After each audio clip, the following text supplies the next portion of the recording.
저는 오늘 이제 고린도전서 강해 설교를 마치면서 사도 바울이 이 고린도 교회를 향해서 주는 이 권면, 그러니까 주님의 몸된 교회들을 향한 권면 세 가지를 나누려고 합니다. 이제 고린도전서 16장이 고린도전서의 마지막 장인데요.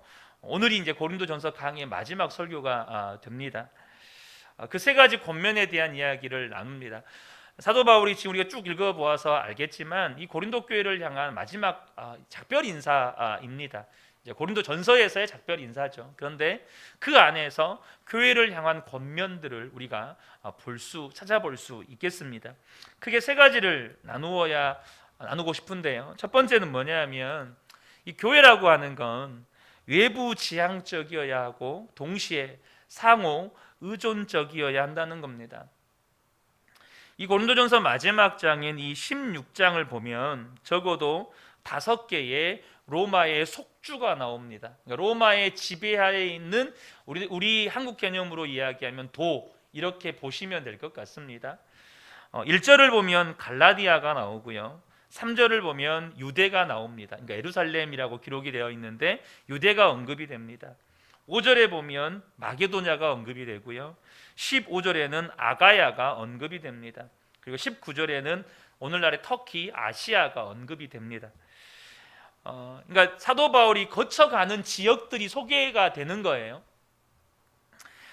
여러분, 로마 제국이라고 하는 이 나라는 정말로 다양한 문화와 역사와 상황을 가지고 있는 다양한 지역, 다양한 민족이 이 로마라고 하는 이름으로 묶여 있는 상태입니다. 로마의 지배 아래 이렇게 놓여 있는 상태예요. 그러니까 유럽과 아시아, 그러니까 동방이죠. 유럽과 동방, 또 유대와 아랍, 헬라와 로마의 문화, 또 도시와 농촌, 너무나도 다양한 지역과 민족과 또 어떤 상황과 환경들, 역사가 한데 이 로마라고 하는 이름 아래 묶여 있습니다. 그런데 우리가 고린도전서의 기록을 통해서 우리가 분명하게 알 수 있는 게 뭐냐면 이렇게나 다른 지역과 문화와 또 민족과 역사를 뛰어넘어서 방금 사도 바울이 고린도전서 16장에 언급한 그 지역들마다 복음이 들어가 있고 또 교회가 침투에 들어가 있다는 겁니다. 바울이 언급한 그 모든 지역에 복음이 들어가 있고 그 모든 지역에 주님의 교회가 세워져 있습니다. 여러분, 교회가 외부 지향적이어야 한다는 말은 뭐냐면 교회는 언제나 모든 민족을 품어야 한다는 것입니다. 하나님께서 이 땅에 복음을 전파하고 하나님의 나라를 확장시키기 위하여 세우신 주님의 몸된 교회는 언제나 그 복음의 방향이 교회의 내부를 향해서는 안 되고 열방과 민족을 향해 있어야 한다는 겁니다.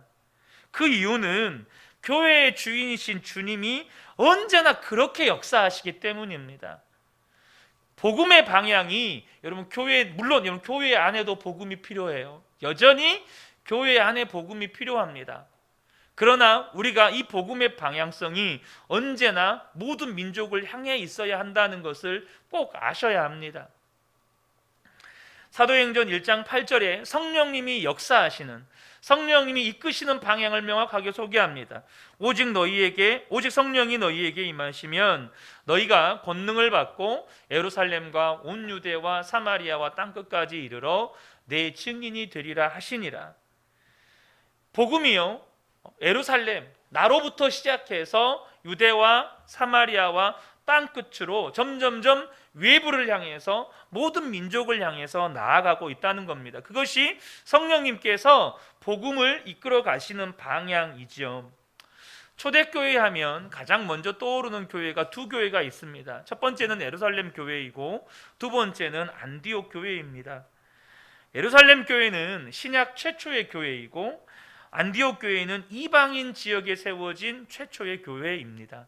이 두 개의 교회는 각각 최초의 교회라는 공통점을 가지고 있죠. 물론 세워진 지역이 다르긴 하지만 신약 최초의 교회, 이방인 지역 최초의 교회.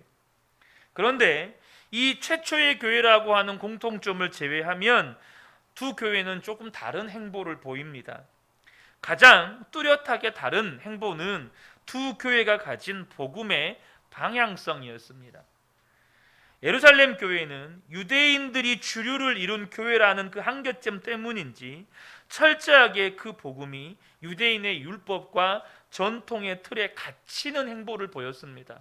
심지어 유대인 그리스도인들 가운데서는 모세의 율법을 행하지 않으면, 또 심지어 유대인들의 전통을 따르지 않으면 구원받지 못한다고 가르치고 주장하는 부류들도 있었습니다. 이러한 그들의 행보는 다른 이방인 교회 안에서 수많은 갈등들을 곳곳에서 일으켰습니다. 갈라디아 교회, 고린도 교회, 할 것 없이 수많은 교회 안에서 갈등을 일으키는 주요 원인이 이 예루살렘 교회에서 흩어진 이 유대인 그리스도인들 때문이었어요. 그들은 사도행전 1장 8절에 예수님의 명령을 듣고도 그 복음의 방향을 모든 민족에게로 향하지 않고 자기 민족을 향하고 있었다는 거예요. 반면 이방인 지역에 최초로 세워진 교회인 안디옥 교회는 그 초창기부터 큰 믿음의 결단을 합니다. 그게 무엇입니까? 성령님께서 바울과 바나바를 선교를 위해서 파송하라고 하실 때 그 성령님의 음성에 순종해서 바나바와 바울을 선교사로 파송하는 결단과 헌신을 합니다. 여러분, 분명히 성령님의 음성은 예루살렘 교회 이 사도행전 1장 8절의 말씀은 초대교회 사도들과 부활하신 예수님을 목격한 모든 제자들이 들었던 말씀이에요. 오직 성령이 너희에게 임하시면 너희가 권능을 받고 예루살렘과 온 유대와 사마리아 땅끝까지 이르러 내 증인이 되리라. 이 말씀은 그들은 직접 들었고 안디옥 교회는 성령님에 의해서 감동으로 들은 거예요. 그런데도 그들은, 이 예루살렘 교회는 그 복음이 자기 민족을 향해만 있었어요. 반면에 안디옥 교회는 모든 민족을 향해서 복음을 향해 나아가고 있었다는 거죠. 여러분, 얼마 가지 못해 하나님께서 예루살렘 교회는 완전히 흩어버리십니다. 그리고 안디옥 교회는 세계 선교의 중심 교회로 하나님이 사용하십니다. 또한 교회가 상호 의존적이어야 한다는 말은, 모든 교회는 여러분 주님의 몸입니다. 주님의 몸으로 서로 연결되어 있습니다. 그렇게 유기적으로 서로 연결되어 있기 때문에 서로를 필요로 하고 또 서로를 의존하고 섬겨야 한다는 말이에요. 본문에 교회의 상호 의존성을 몇 가지 사례를 통해서 보여줍니다. 1절부터 4절을 먼저 보겠습니다. 성도를 위한 연보에 관하여는 내가 갈라디아 교회들에게 명한 것과 같이 너희도 그렇게 하라. 매주 첫날에 너희 각 사람이 수입에 따라 모아두어서 내가 갈 때에 연보를 하지 않게 하라. 그러니까 미리 너희들이 수입의 일부분을 따로 이렇게 구제를 위해서 모아놓고 내가 갈 때에 그날 따로 또 헌금하지 않도록 미리 준비해놔라, 이 말입니다.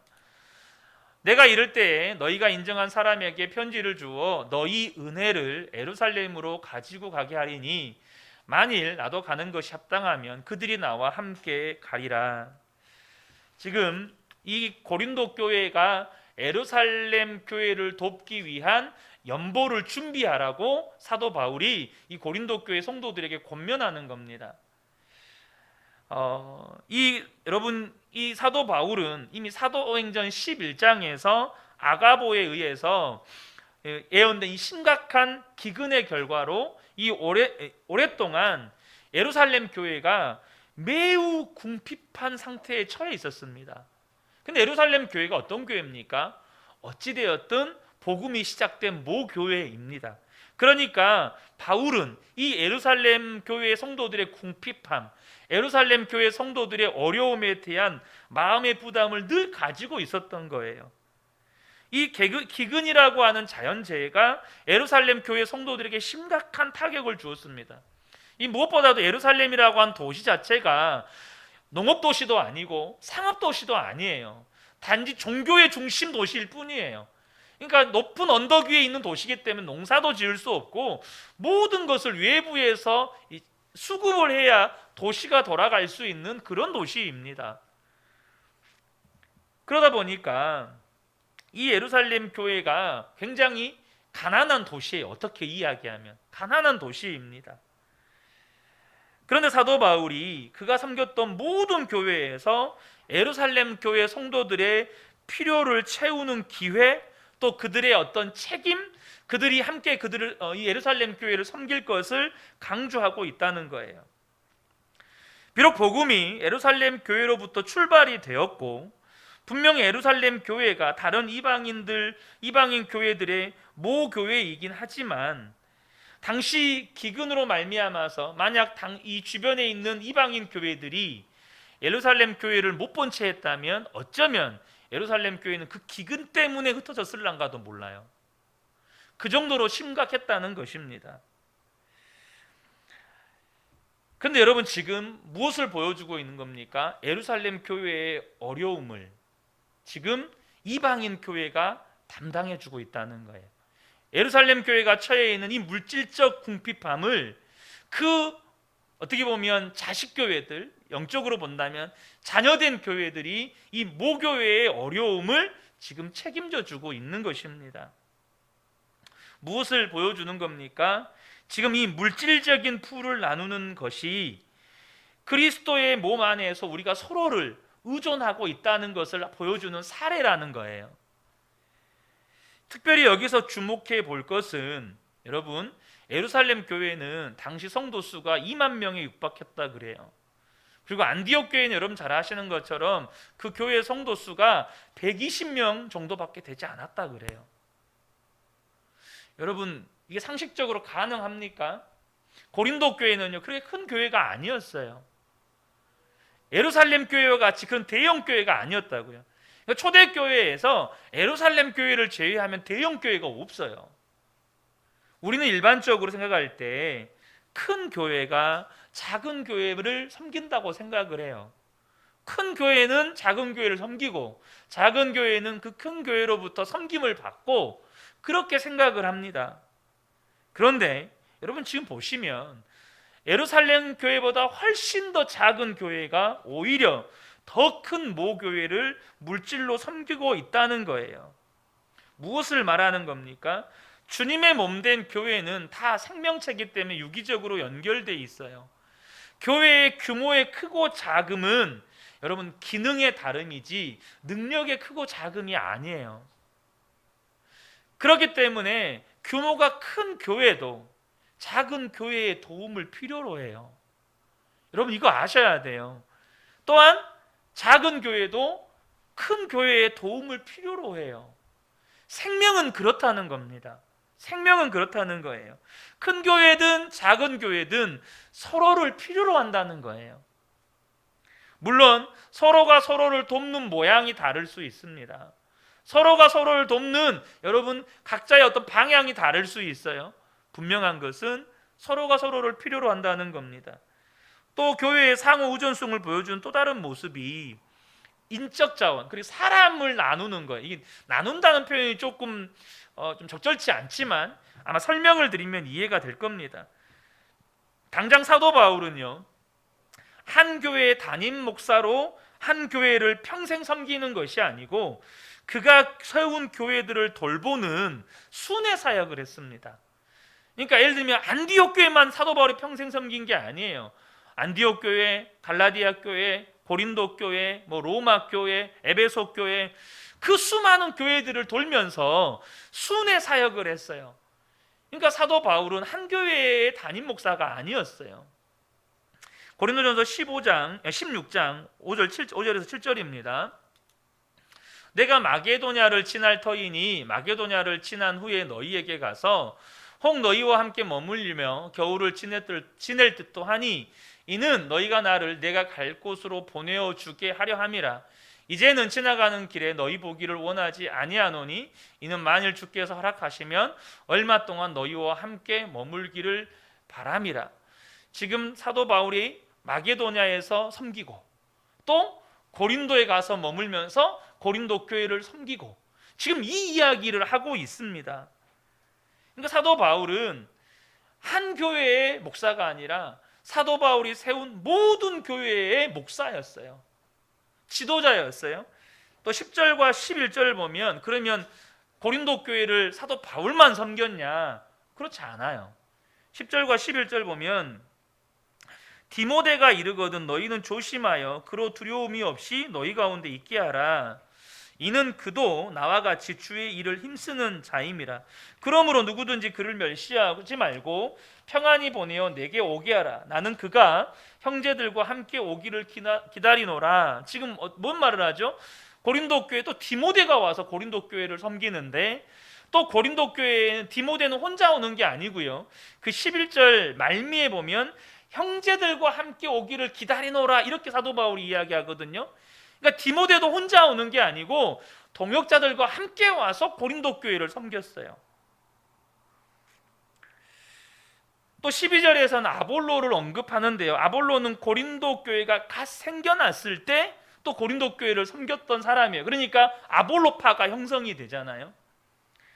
그리고 17절과 18절에는 그러면 그렇게 섬겼던 사도 바울은 늘 섬기기만 했냐? 아니에요. 17절과 18절을 보겠습니다.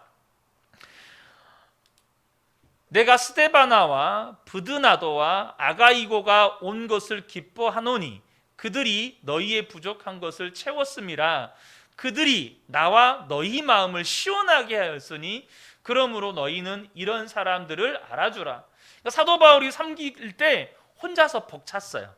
그러니까 지금 여기서 소개된 세 사람, 스데바나, 브드나도, 아가이고가 와서 사도 바울이 혼자 사역하는 것이 벅찼을 때 또 사도 바울과 함께 협력하면서 사도 바울이 그것들을 시원하게, 정말로 마음이 시원할 만큼 감당할 수 있도록 서로 도왔다는 거예요.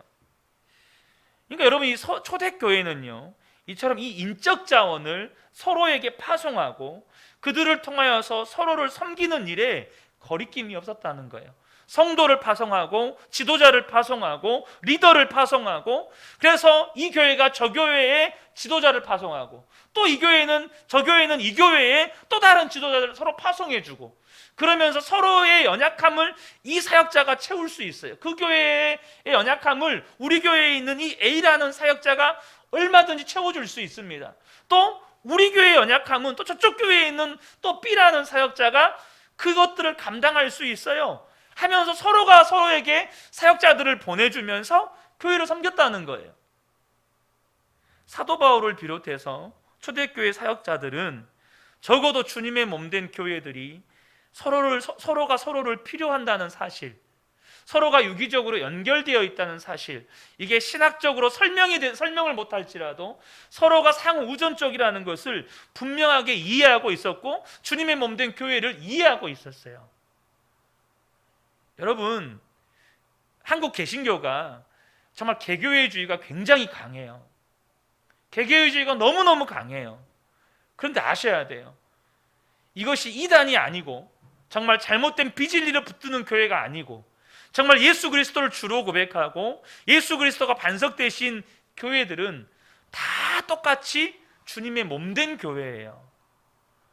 서로가 서로를 필요로 하는 교회라는 것입니다. 그 또 한 가지, 이 상호 우전성을 보여주는 것이 뭐냐면 사역도 나누었어요. 사역도.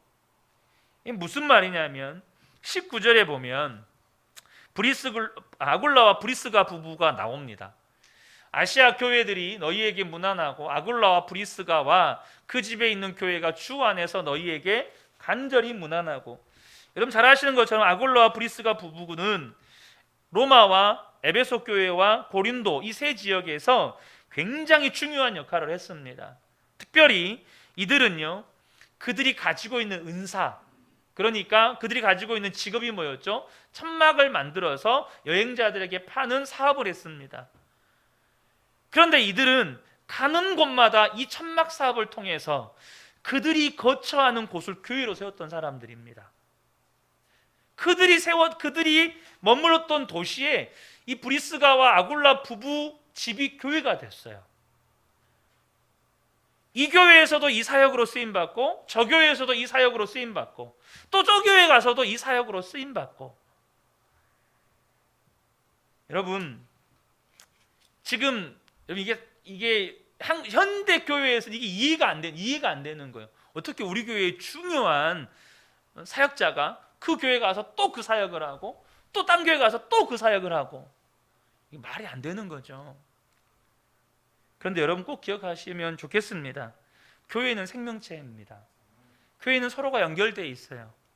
서로가 서로를 필요로 합니다. 성도가 성도를 필요로 하는 것처럼 교회는 교회를 필요로 해요. 지금 사도 바울이 교회에 관하여 말씀하는 건 뭐냐면, 교회가 가지고 있는 이 복음은 언제나 모든 민족을 향해야 하고, 여러분 우리에게도 복음이 필요하죠. 분명히 우리에게 복음이 필요합니다. 그러나 이 복음이 예수 믿으면 복 받는다, 예수 믿으면 성공한다, 예수 믿으면 우리가 만사 형통한다, 이 복음이 끊임없이 우리가 복받고 우리가 잘되고 우리가 성공하는, 여기에 초점이 맞추어져 있으면 그 교회는 하나님이 문 닫습니다. 그 교회를 하나님이 안 쓰세요. 언제나 복음은 모든 민족을 향해 있어야 하고, 나아가서 교회는 교회를 향하여서 언제나 서로를 필요로 한다는 사실을 저와 여러분이 꼭 아셔야 합니다. 우리 교회만 여러분, 이거 하나님 정말 싫어하시는 여러분 말인 거 아십니까? 이 우리 교회라는 말이 정말 어떤 표현으로는 정말 좋은 말인데, 이것이 개교회주의를 상징하는 말이 되면 이건 정말 악한 말이 되는 겁니다. 자, 두 번째는 뭐냐면, 두 번째 교회를 향한 권면이 뭐냐면, 교회는 어떠한 반대에 직면하더라도 주님의 뜻을 쫓아야 한다는 것입니다. 사도 바울이 어떤 것보다 에베소 교회에 오래 머물러 있었습니다. 대략 2년 6개월 정도 에베소 교회에 머물러 있었는데요, 그곳에서 오랫동안 머물러 있는 이유가 뭐냐면 복음에 대해서 수많은 문들이 열렸기 때문입니다. 오늘 본문에서도 이야기하죠. 8절과 9절을 보면요, 내가 오순절까지 에베소에 머물려 함은 내게 광대하고 유효한 문이 열렸으나, 너무나도 많은 복음의 문들이 열린 거예요. 이 에베소라는 도시가 상업 도시이고 굉장히 번창한 도시다 보니까 수많은 사람들이 왕래했거든요. 특별히 이 에베소, 이 두란노 소원에서 사도 바울은 공개적으로 하나님의 말씀을 강론했습니다. 특별히 이 에베소 지역, 이 당시 고대 근동 지역에는 지금도 여러분 아랍 지역 가면 낮잠 시간 있는 거 아시죠? 낮잠 시간이 있어요. 이게 고대 때부터 이어져 왔던 그 기후에 따른 풍습이거든요. 이 낮잠 시간에, 그러니까 대략 한 5시간 정도 되면 이 낮잠 시간이 워낙 더우니까 이 시간에 이 두란노 소원에서 사도 바울이 공개적인 강론을 했는데, 이 공개적인 가르침의 결과 아시아 전역이 다 주의 말씀을 들었습니다. 그러니까 사도행전 19장 10절을 보면, 나도 PPT를 띄워주세요.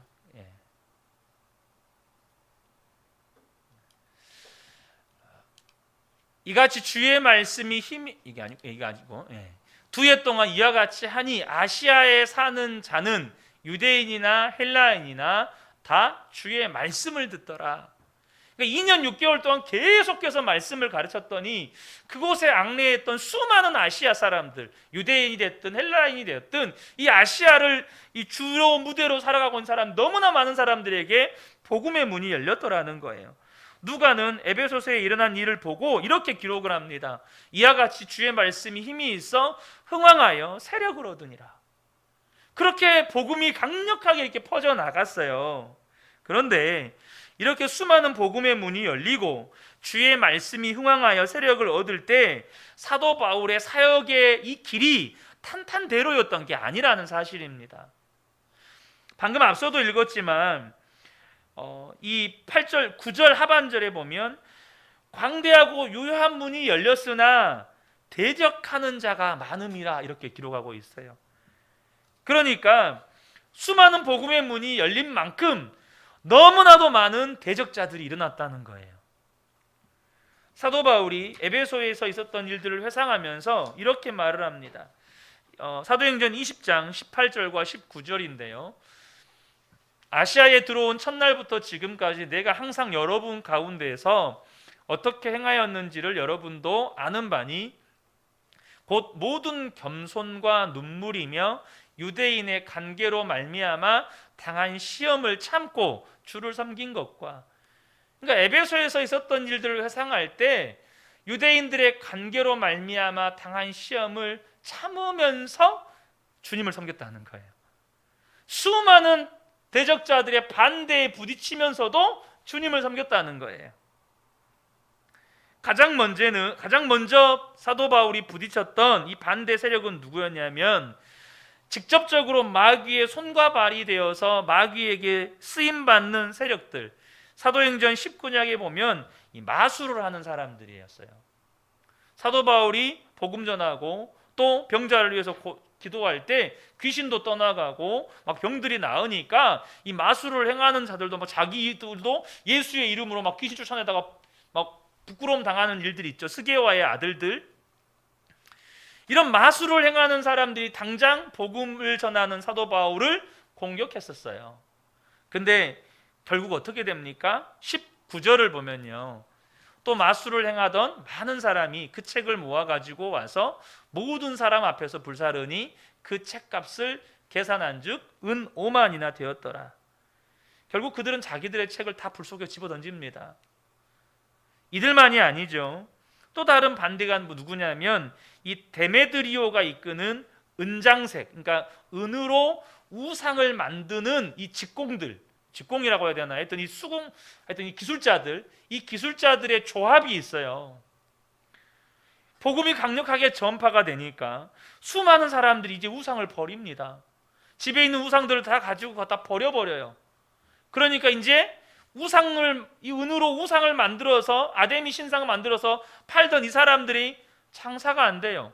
당장 생업에 심각한 타격을 받습니다. 그러니까 이 모든 이 기술자들을 불러 모아가지고 여러분 시위를 하는데, 그 시위가 얼마나 격렬했던지 당시 사도 바울과 함께 복음을 따르던 사람들을 이 콜로세움 경기장에 끌고 가서 죽이려고 했습니다. 아예 현장에서 죽이려고 했었어요. 그 정도로 심각했습니다. 근데 그때 당시 여러분 사도 바울의 고백이 뭡니까? 사도행전 20장 24절입니다. 내가 달려갈 길과 주 예수께 받은 사명 곧 하나님의 은혜의 복음을 증언하는 일을 마치려 하면은 나의 생명조차 조금도 귀한 것으로 여기지 아니하노라. 여러분 아셔야 됩니다. 복음이 전파되는 곳에는 언제나 복음을 반대하는 어둠의 세력들에 부딪혀 왔어요. 어둠의 세력들의 저항이 있었습니다. 이것은 교회사 속에서 끊임없이 이미 증명되어 온 사실입니다. 그러나 교회는 주님의 뜻을 따르는 일을 멈추지 않는 겁니다. 특별히 이 시대가 정말로 주님의 뜻이라고 제가 믿는 건 뭐냐면, 여러분 교회, 주님의 몸된 교회가 해야 할 일은 교회를 통해서 엄청 위대한, 엄청 스케일이 큰 그런 사역들이 일어나는 게 아닙니다. 여러분 이 시대에 교회에게 주신 정말로 우리에게 필요한 여러분 주님의 뜻은 뭐냐면 복음을 회복하는 겁니다. 여러분 복음이 뭘까요? 제가 끊임없이 외치는 겁니다. 한국교회가요 주님 없이 너무 큰 일들을 많이 해놨어요. 주님 없이 엄청나게 큰 교회도 짓고요, 주님 없이 엄청나게 위대한 사역들도 많이 했습니다. 모든 사역들이 주님 없이 했다고 말하는 거 절대 아닙니다. 절대 그거 아니에요. 그런데요, 성경에 기록된 하나님의 역사에는 반드시 핍박과 함께 반드시 또 다른 증거가 있는데요, 믿지 않는 자들이 하나님을 인정케 되어지는 일들이 일어납니다. 믿지 않는 자들의 입술에서 하나님을 인정케 되는 일들이 일어나요. 그들이 예수를 믿건 안 믿건과 별개로, 여러분 애굽의 바로가 예수님 믿었습니까? 하나님 믿었습니까? 안 믿었어요. 바벨론의 느부갓네살이 하나님 믿었습니까? 안 믿었습니다.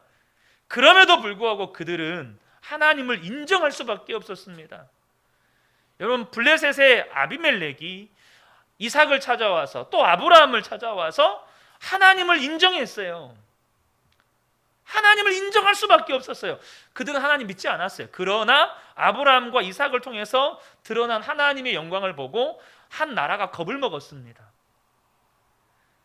예수를 믿건 안 믿건 그건 별개로 하나님이 일하시면 반드시 세상은 하나님의 영광을 봅니다.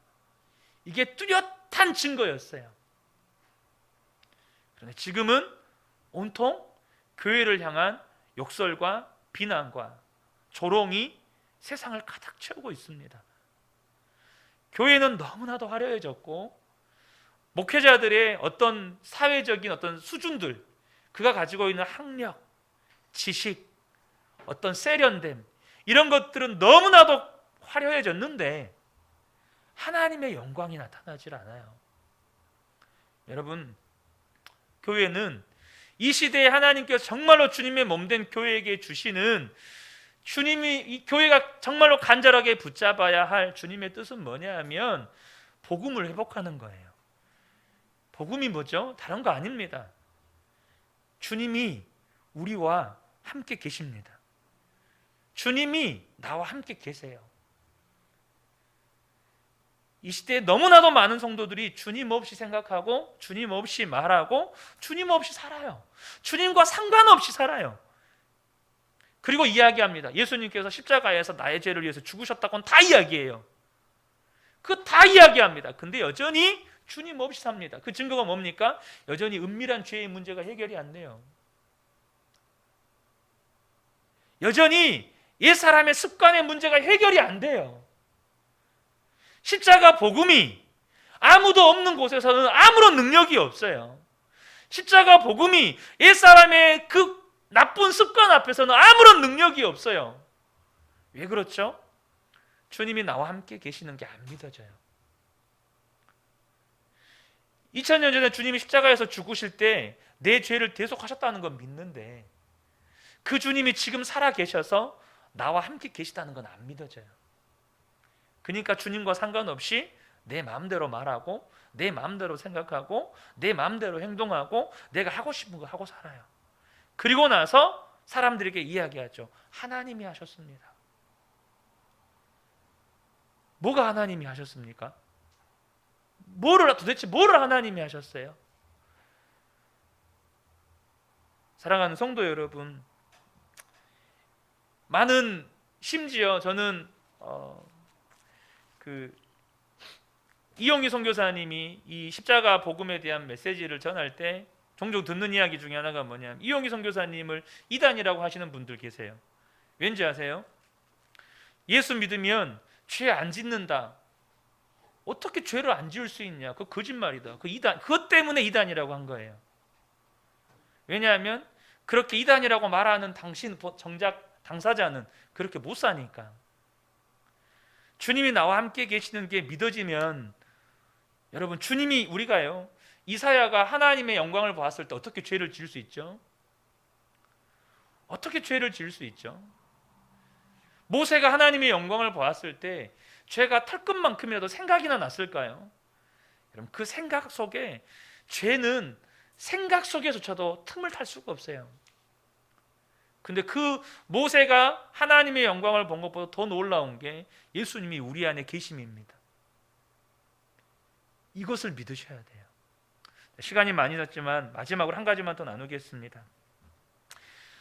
세 번째가 뭐냐면 교회는 모든 성도가 하나님의 영광을 위해 사용되도록 할 책임이 있다는 거예요. 앞서 나누었듯이 지금 고린도 교회 모든 성도들에게 그들이 가진 재정의 일부를 예루살렘 교회를 섬기도록 준비하라고 권면을 합니다. 단 한 사람의 성도도 예외 없이 모든 성도가 거기에 동참하라고 지금 권면하고 있어요. 10원이든 100원이든 너희가 가진 재정의 일부를 지금 예루살렘 교회를 도와야 된다. 지금 이 권면을 하고 있는 겁니다. 거기엔 누구도 예외가 없었어요. 다시 한번 사도 바울은 모든 성도가 함께 일하며 수고하며 순종할 것에 대해서 15절과 16절에 또 이야기를 합니다. 15절 16절을 보겠습니다. 형제들아, 스데바나의 집 곧 아가야의 첫 열매요 또 성도 섬기기로 작정한 줄을 너희가 아는지라 내가 너희를 권하노니 이같이 사람들과 함께 또 함께 일하며 수고하는 모든 사람에게 순종하라.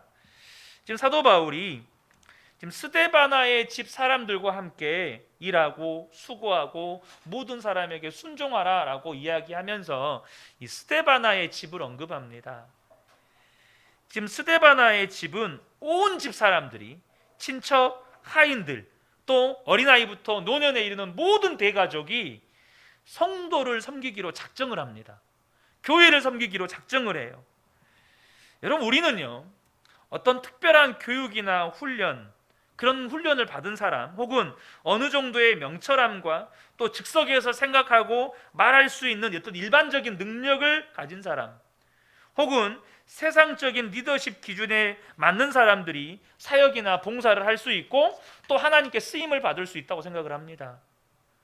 근데 오늘 본문에서 사도 바울은 스데바나의 온 집, 그러니까 아기부터 노년들, 또 귀족들, 노예들까지 다 주님의 몸된 교회 성도들을 섬기기로 결단했다고 소개하면서 너희들도 이와 같이 함께 순종하고 섬기는 일에 힘쓰라고 이야기를 합니다. 여러분, 저와 여러분이 아셔야 됩니다. 교회는 모든 성도들이 주님의 몸된 지체이기 때문에 모든 성도들이 하나님의 영광을 위해 쓰임받을 수 있습니다.